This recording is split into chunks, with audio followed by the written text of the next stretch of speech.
पौरुषत्व या कहो तो हस्तिनापुर की स्त्रियों से आभूषण लाके तुम्हें पहना दूं? क्या हुआ? युद्ध बातों से नहीं, बल से जीता जाता है। यदि इस मैल जैसे शरीर में जरा सा भी साहस बचा है तो और प्रहार कर मुझ पर। अरे ये क्या पहचानेगा अपनी शक्ति को? इसे कैसे मैंने वस्त्र और आभूषण रहित करके हाथों के मत्थे बिठा दिया था मैंने।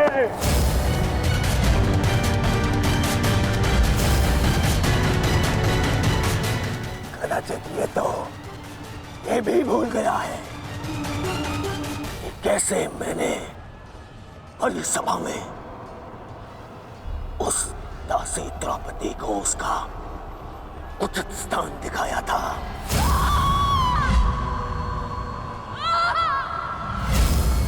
आओ दासी द्रौपदी, आकर मेरी गंगा में बैठो। आओ, वस्त्र हरण करो इस दासी का।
दुर्योधन की रक्षा कीजिए गंगा पुत्र। महामहिम, ये क्या कर रहे हैं आप? अपने वचन को पूर्ण कीजिए। आज यदि आपने भीम का वध नहीं किया तो हस्तिनापुर का युवराज घर नहीं लौटेगा। महामहिम, भीम रुक जाओ, दूर हो जाओ दुर्योधन से, अन्यथा मुझे तुम्हारा वध करना होगा।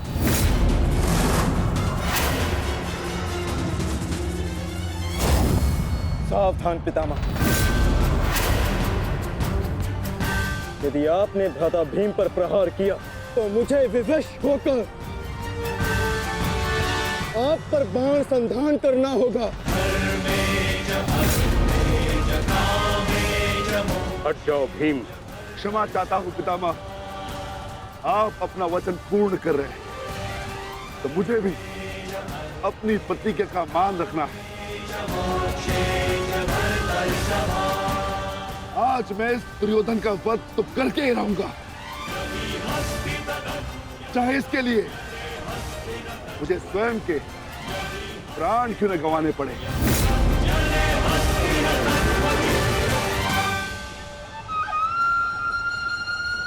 स्वयं के प्राण गंवा सकते हो भीम, परंतु क्या अपने दोनों भ्राताओं को इस आहुति में झोंक दोगे तुम? तुम्हारी इस भूल का फल नकुल और सहदेव को भुगतना होगा भीम। जरा देखो उधर।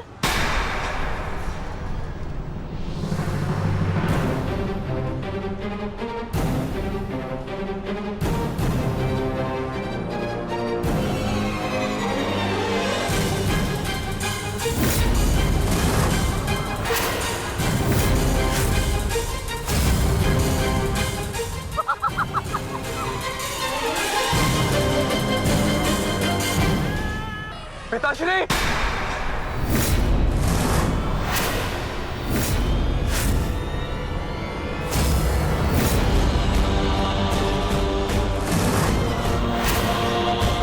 अस्त्र को नीचे करिए द्रोण, अन्यथा सदैव के लिए पुत्र से हाथ खो बैठोगे।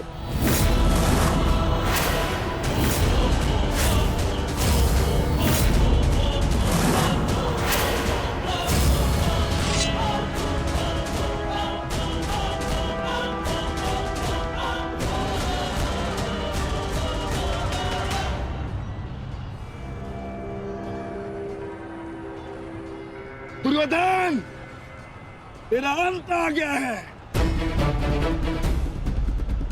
तुम्हारे पास दो विकल्प शेष है दुर्योधन। या तो देश युधिष्ठिर के समक्ष आत्मसमर्पण करो, अपनी सेना को पीछे हटने का आदेश दो, या फिर अपने प्राण यमराज को समर्पित करो।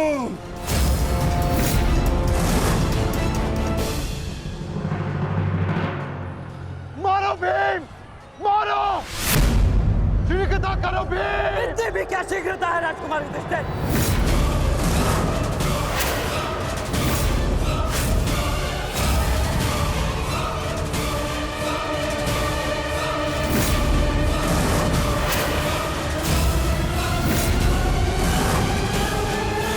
पीछे हट जाइए विकोदर भीम, अन्यथा मूल्य अपने ज्येष्ठा के प्राण देकर चुकाने होंगे। नहीं भीम, नहीं! मेरी चिंता मत करो, अपना वचन पूर्ण करो। ऐसा अवसर दोबारा नहीं मिलेगा अनुज। वध करो इस दुर्योधन का, पांचाली के अपमान का प्रतिशोध लो भीम। मारो इस दुर्योधन को। एक बार पुनः सोच लीजिए, अवसर दोबारा मिल सकता है, परंतु देश के प्राण दोबारा नहीं लौटेंगे। मारो भीम, मारो!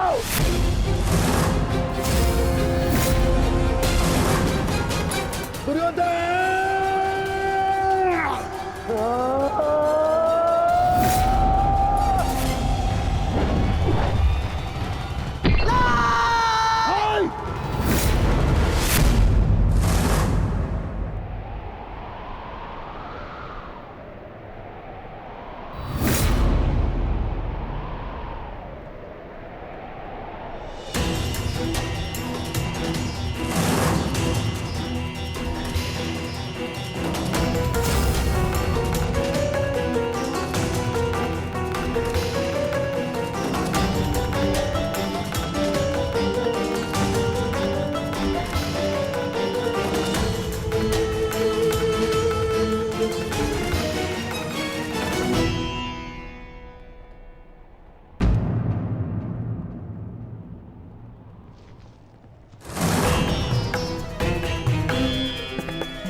जाओ, जाके सबकी सहायता करो, जाओ।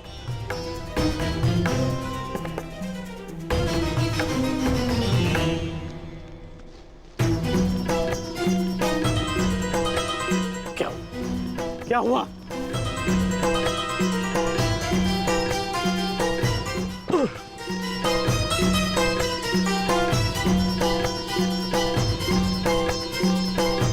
क्या हुआ मित्र? आज हम ये युद्ध हारने ही वाले थे मित्र। उस भीम ने मेरा वध कर ही दिया था, परंतु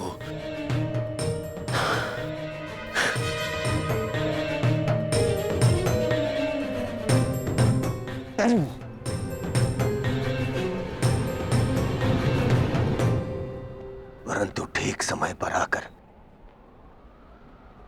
वृषसेन ने पूरी परिस्थिति को ही बदल दिया।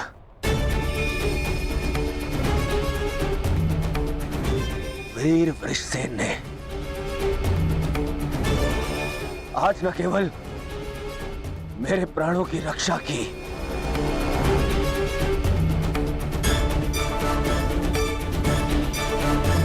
अभी तो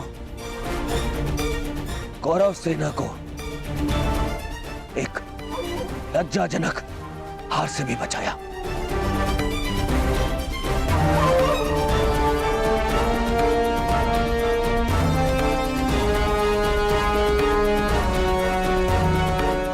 मैं गर्वित हूं तुम्हें अपनी सेना में पाकर पुत्र। गर्वित आवे तुम्हें?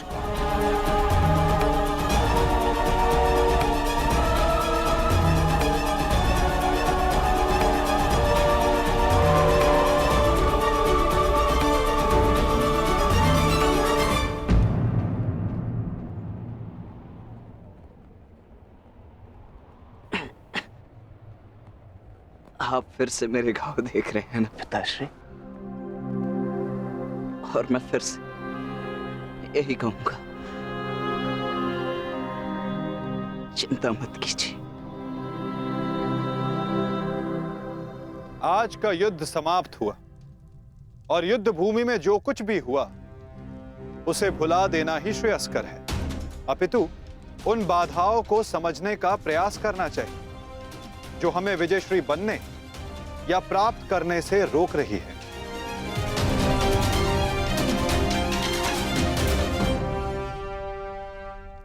सबसे बड़ी बाधा तो वो कर्ण का पुत्र वृषसेन है। आज दूसरे दिन भी उसने दुर्योधन का अंत होने से बचा लिया। दुर्योधन के वध होने के पश्चात वृषसेन को अपने मार्ग से हटाना अति आवश्यक है। कुछ नहीं होगा आपके पुत्र को, और आपका पुत्र आपके मित्र को भी कुछ नहीं होने देगा।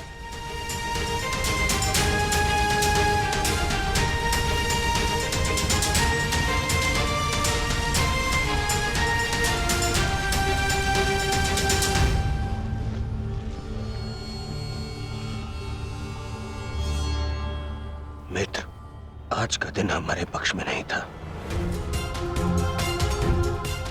तुम हमारे साथ होते तो कदाचित ऐसा नहीं होता।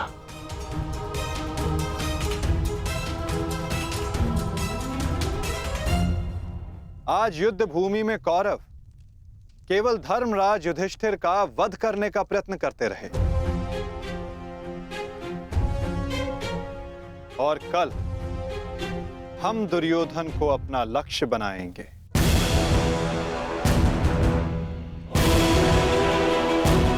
क्योंकि दुर्योधन के अंत के साथ कौरवों की पराजय भी निश्चित है।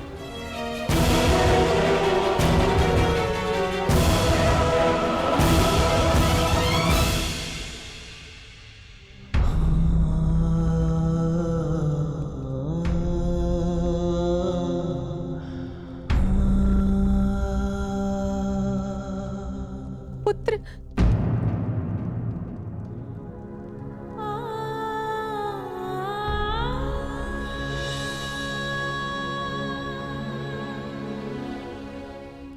क्या दशा बना दी है इस युद्ध ने तुम्हारी। अरे माता, आप कब आई?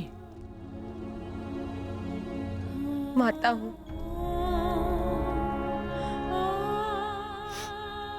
पुत्र को घाव लगता है तो माता को आभास हो ही जाता है। मेरे मन ने कहा कि मेरा पुत्र संकट में है, दौड़ी चली आई।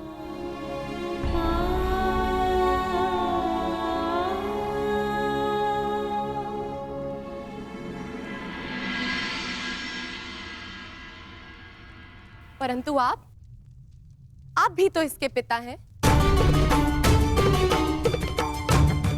क्या अपने पुत्र की इस दशा को देखकर तनिक भी दया नहीं आती?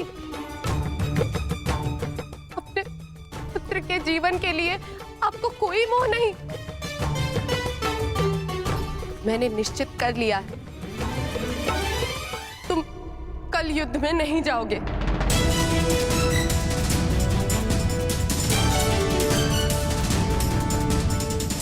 परंतु माता, मैंने कहा ना, ये मेरा अंतिम निर्णय है। पिताश्री, ये तुम्हारे अतिरिक्त कौरव सेना में और भी कुशल योद्धा है। निश्चित रूप से कौरव सेना में कुशल योद्धाओं की कमी नहीं है पिताश्री, परंतु वृषसेन वो उन सबसे भिन्न है। उसकी सोच, उसकी प्रतिभा, उसका तेज प्रशंसनीय है। उससे द्वंद्व करते समय मैंने बहुत कुछ सीखा। यदि वो कौरव के पक्ष में ना होता तो निश्चित रूप से मेरा अभिन्न मित्र होता।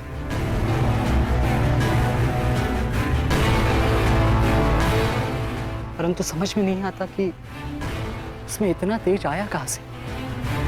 कुछ जन्म से, कुछ कर्म से। वो अंगराज कर्ण का पुत्र है,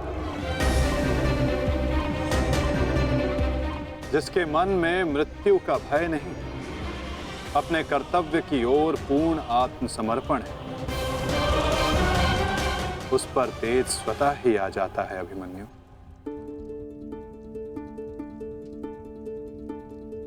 मैं अपने कर्तव्य से मुख नहीं मोड़ सकता माता, क्षमा चाहता हूं।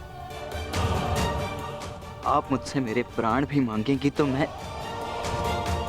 अभी अपना शीश काटकर आपके चरणों में रख दूंगा, परंतु मैं अपने वचन से विमुक्त नहीं हो सकता माता। मैं वचनबद्ध हूं।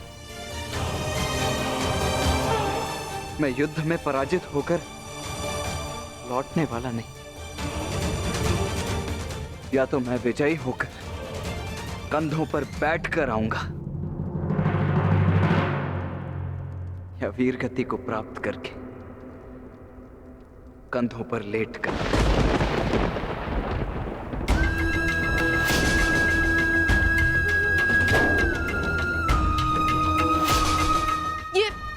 ये आपका पुत्र क्या बोल रहा है?